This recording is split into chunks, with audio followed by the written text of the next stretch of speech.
What's up guys, X-Empire here, and welcome back to another video. Today I'm going to be showing you guys how to make the custom chests in Creative that drop random loot, but of a specific loot pool that you'd like. This is actually more efficient than the classic item spawner route that people take, so I thought I'd show you guys my take on the device.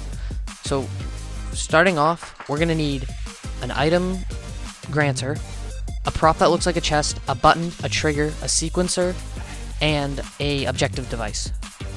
This combo will let you build the device quickly, and there's two methods you can use in this, and I will be showing you the main one and then telling you a little bit about the other way you could take this. So the first device we're going to be using is the button. You're going to want to put your interact time to 3 or 2. You can put that as whatever you want, but I did 3.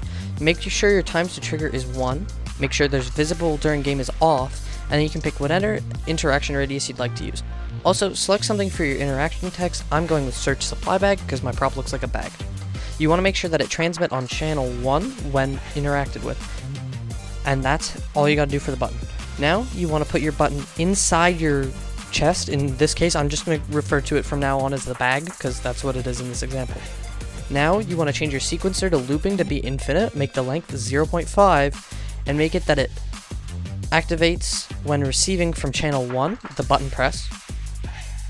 And then you want to take your trigger, make sure it's in the sequencer's path, and have it be channeling on channel 2, on an other open channel. This can be channel 2, any channel you want.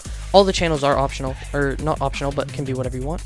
Now we have the item granter. You want it enabled on game start, keeping all, granting the current item, and then receiving to the triggering player. You also want to have give extra ammo on probably, and cycle behavior has to be wrap.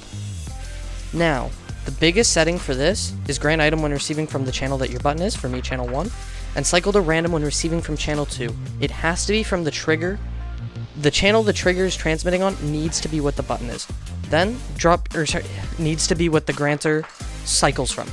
Then drop your weapons. For me, I'm doing weapons and heals to mimic a proper chest. So, I picked my healing items, and I put them in. That's the last step for the item granter itself.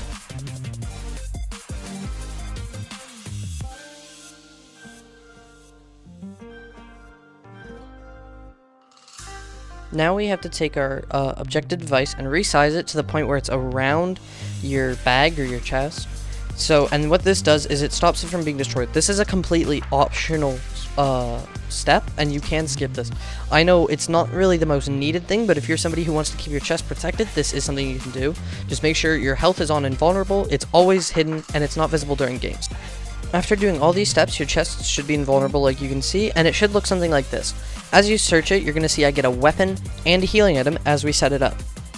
And this works with every chest. As you can see, I'm going back here to show you, I can't actually trigger that chest again, but I can trigger this one, but we only have one item granter, and it gave me different loot. So, this makes it more efficient than the rest of the methods people use, as they have to change the channels of every item spawner when they do the normal method for custom chests, making this the most efficient way of doing custom chests. I will say though, with the tutorial I showed, that can make it that your first chest of every game will be the same. Not for every person, but the first chest opened would give a guaranteed loot.